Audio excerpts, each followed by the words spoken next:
This is tutorial number 12, and we're going to cover the last 2 points in the profile menu.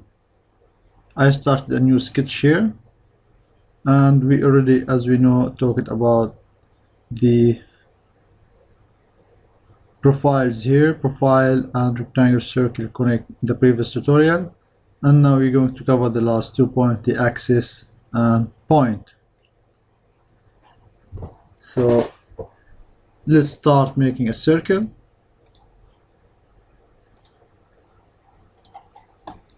And we can now choose the axis.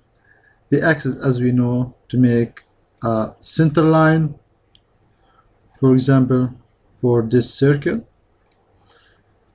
As we remember in the engineering drawing, we make a center axis, or if we have a cylinder, we can make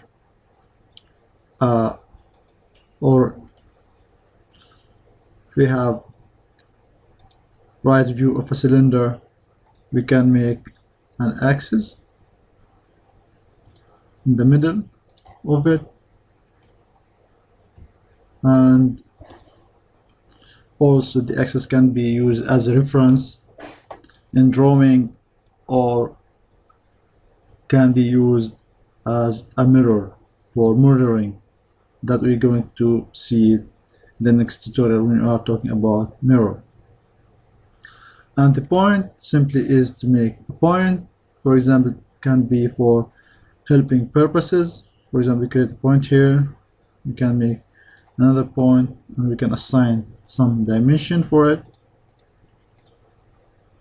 For example, we can make this distance to be 50,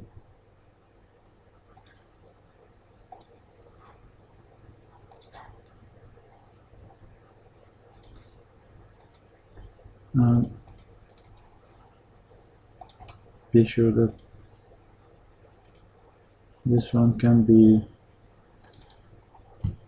60.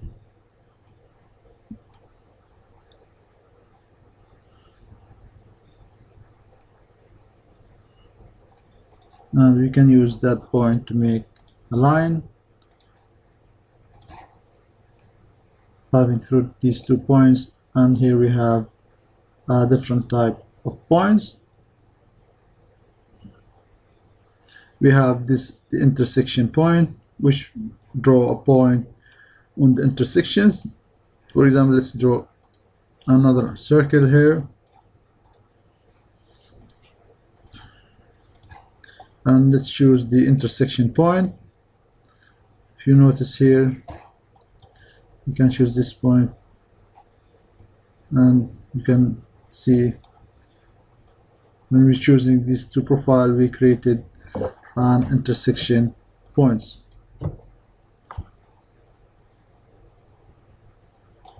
As well as here and here.